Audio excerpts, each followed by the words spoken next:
I know there's, I mean, for instance, the metal thing is like metal for life, and either you're metal or you're not. And there's something which is very endearing about that because it shows commitment and it shows a true passion for a certain style of music, which I totally get. But I think that's slightly more a fan's approach because I don't think I know any musician that has that. Every single musician I know, whether it doesn't really matter from which genre they are interested in any sort of music out there.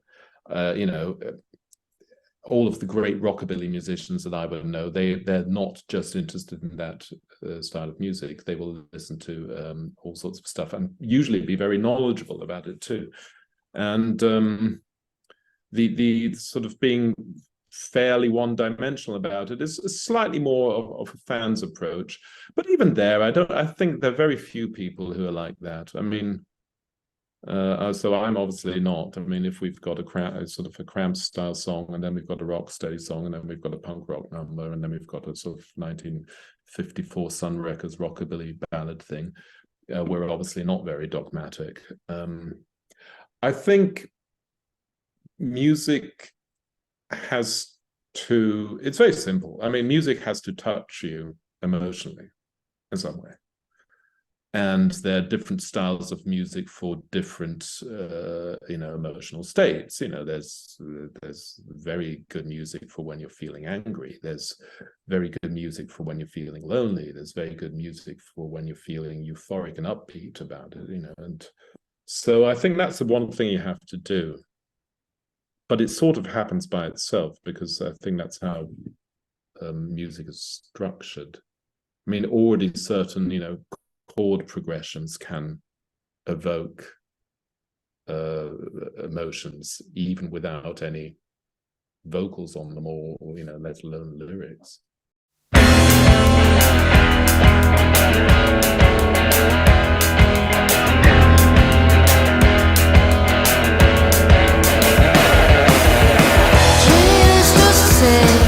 Our marriage wasn't happy.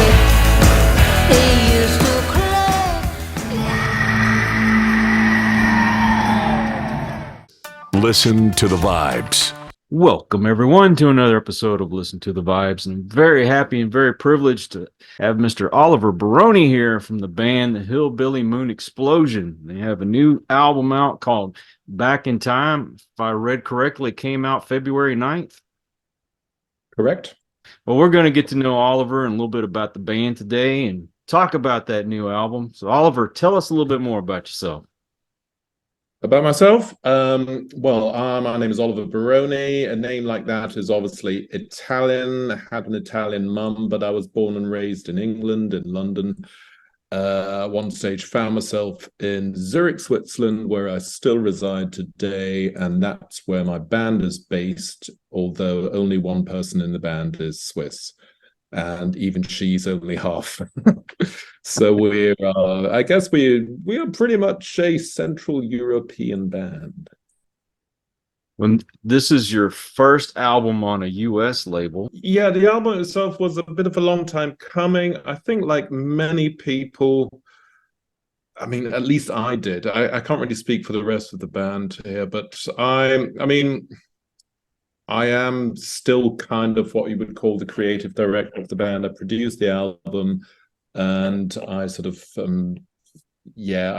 want to sort of guide it in a certain musical direction. That said, of course, Emanuela, our lead singer, has a huge input, not just with songs that I would bring to the table, but of course, obviously with her self-penned songs too. Now, this album, for me, it was tough getting going because, like many people, I think during the pandemic, during lockdown, I just kind of fell into sort of a bit of a creative crisis, had a bit of a writer's block and stuff like that. And it's kind of Emanuela who then sort of just decided, listen, guys, obviously, so we're not performing because we can't perform. And even though we don't have anything planned, we don't really have an album planned or anything, why don't we just start meeting, twice a week and just rehearse songs that are around you? Like most bands do. I mean, the weird thing is that we would never really like that. We were probably the least rehearsed band out there. We would only rehearse if we had, I don't know, a tour coming up, or only rehearse if we had recordings coming up. So we started doing that, and she just had a bunch of songs there that she said, let's try these out. And that kind of got the ball rolling, because when she had a bunch of songs, I said, well, ooh, I should probably pull my socks up too, and get something out there. And so that was the process for the songwriting bit. And then for the recording bit, the part of my, I suppose, my writer's block crisis was that we had sadly lost my long-term collaborator. He was also called Oliver Goods, who was the sound engineer for Star Trek Studios, where we did so many albums. We did the recent Sparky album there. We did with Monsters and Gods, and he was a very, very close friend. Alas, he passed away, and I was really unsure if I could find a place, someone that I could work with in a similar way, because I have the chutzpah to call myself a producer, and I don't even know how to, set up a compressor or anything like that. I just sort of sit there. I have an idea of what I want, but I need a guy by my side or a woman by my side who knows how to twiddle the knobs and set it up. And so we found this new studio. We found out the studio via this guy that I know who did, he's called Dollar Bill. He's a one-man band. And there was this great recording, and I just got in touch with him and said, hey, where did you record that? And it turned out it wasn't too far. It was in Germany, but it was, something like 2.5-hour drive. And so that's what got the ball rolling. We booked a session for 2 songs, and they turned out great. And then we sort of, bit by bit put the album together. This album has got a lot of refreshing musical style to it, because you have the psychobilly sound, have some that has a late 50s, early 60s sound, that surfer type of music, as well as a reggae sounding song. Yeah, there's that Rocksteady song. That was Prince Buster. That's the only cover version on the album. It's a Prince Buster cover. Although I recently found out that the original it's not Alan Toussaint. It's another one of those New Orleans soul guys. Forget his name, but I based it on the Prince Buster version, and I kind of like the idea of putting a slap bass on that. And it's kind of like, if they were recording rocksteady or reggae in Sam Phillips' Sun Records, what would it sound like? That was the approach. To me, it reminds me a little of the Cramps, maybe Commander Cody. A little bit of Stray Cats. Were those influences for you? Cramps, very much so. Commander Cody, yes. I don't know that much, but I do know Bill Kirchen, of course. I mean, amazing guitar player. Stray Cats, yes. I mean, when I was a kid, Stray Cats were a huge influence. Not going to deny that. And Cramps, very much so. I mean, and it's interesting that the Cramps, I mean, obviously as a teenager, it was a great, great type of music to annoy your peers with, and I've sort of come full circle, and I never forgot about them, but I've sort of renewed appreciation for them. And also for Poison Ivy's role, I think it's only recently become known how important she was, that she produced everything, she arranged everything, she did all that stuff. And so I guess, I mean, that one song, the title number, Back in Time, I guess has a bit of a Cramps vibe to it. And, you started writing a song, and then, when you sort of get into, when you're sort of halfway there, you suddenly realize, what, this is sounding a bit like whatever, for instance, Cramps. And then you just sort of decide, what, let's do this. Let's go, let's go full on. So that was fun, yeah. Do you have a process for writing your songs? You got to be in the mood. I have to be under pressure. I have to have a studio recording date set up, and then I'll actually get off my arse and actually and then finish those songs. I write differently from Emanuela. She writes all the time, ongoing. She just writes songs and then she'll bring them along to the rehearsal space and we'll start messing around with them. Whereas I need some sort of, precise impetus, and I therefore tend to already have an idea of how the song will turn out already while I'm writing or very soon afterwards. Her songs are way more open, which usually results in a slightly more creative way of. I mean, I think you probably noticed on the album which songs are hers, and that they sort of come across as sounding sort of different and interesting and fresh. And mine tend to be in a specific style, and that's probably because of the different ways that we have in writing songs. Emanuela just has this voice. That first song on the album, I can't imagine anybody else singing it.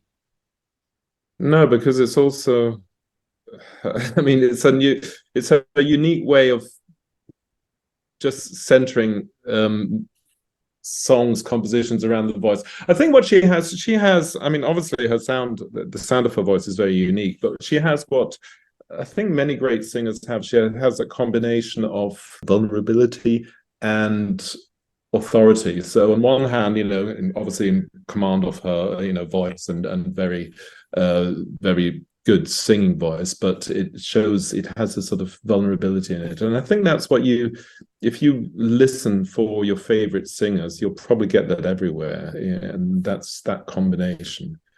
It's something that proper singers have, which, for instance, I don't. And the way if a song like the second one on the album, Summer Love, that's a typical Emanuela song. I mean, I sort of went through the lyrics with her and we sort of worked on the lyrics together, but she was very adamant about certain things because she'll write lyrics and I would say, yeah, but it's not really English, you can't, and then she'll just insist, no, that's the way I want to say it. And she's ultimately right, because that's what makes it unique. And I think a native speaker then has a different way of writing lyrics, but she's the only one that can write lyrics like that. And then you get this thing that, I mean, we've got Mickey Raphael, who's Willie Nelson's harp player on that song, who's obviously, he's recorded with all the greats. But it's a really weird song. It's kind of country, but it's also, I don't know, it's also Italian torch song somewhere in there. And then you get a guy like Mickey Raphael on it, and that adds a flavor. And then we put a pedal steel on, and so yeah, that's kind of the way I want to do things. I want to mix things up and mess things up and make ourselves feel uneasy while doing so. What's been the greatest hurdle in your life? Personally, Mm-hmm. I think a lot of us have our own demons that we have to fight, mental health issues, stuff like that, I guess. Music is a great, great help. I think, to come back to the philosophy of music, I think what makes music very unique is that it's a combination of pure emotion and also very abstract construct, which is, I mean, you might have heard, I think that, practicing musicians are less likely to suffer from Alzheimer's in old age and stuff like that. And that's probably because, on one hand, music is always this sort of abstract decoding of, you're putting sounds that you hear within a framework of bars and beats and rhythms and chords and scales and stuff like that. And that's all an abstract way of just writing down what we hear. So that's one side is kind of mathematical. And then you can do that, but then you have to inject that with emotions. And so I think when you say, personal hurdles, music is very unique in that way that it will always challenge both sides of you, an intellectual side and an emotional side. And for me, at least, that's important because I don't think we're purely emotional beings. I don't think we're purely intellectual, rational beings either. Are you guys going to be touring the U.S.? We hope to do that this summer and in the autumn. I don't know where yet. I love touring the US. We've toured twice before, and we love our US audience. We were recently actually at a festival in Florida, which was amazing. That was great. That was just a one-off, though. That was flying in and flying out again. Absolutely great. Do you guys have a website? Yes, hillbillymoon.com, but you can reach us on the socials, the Insta, Facebook, Gram, whatever. We're on there. I'm the first to admit that we've got a really silly band name, and not just silly, but also impractical, because it's, you see on festival posters, you'll see like it says The Hives. And then underneath, like the Hillbilly Moon Explosion, because you have to, condense it into one line. So, it's a bit of a silly name, but it's, too much has happened now, and we're kind of stuck with it. So, yeah. How'd you come up with that? There is a reason for it. I mean, it's because historically my former band, so my teenage psychobilly band, was called the Hillbilly Headhunters, and Emanuela's band, which was kind of like sort of an out pop kind of singer-songwritery sort of new wave thing, that was called MD Moon, and she suggested, hey, call it the Hillbilly Moon Explosion, because both bands had kind of a good live following. And we hope that we could kind of capitalize on that. And it kind of did work, because we never played to an empty house right from the beginning. We actually were able to, inherit fans from both bands. But the downside is that we're stuck with this slightly silly name. So, yeah. I like it. I think it's cool. But we're not hillbillies. And, yeah, I don't know. Well, okay. I mean, how do you find hillbilly? Emanuela is from a small little town in the very rural part of the country. Duncan is he's from Shropshire, from a tiny little place originally. So yeah, so I guess two of us are. Yeah.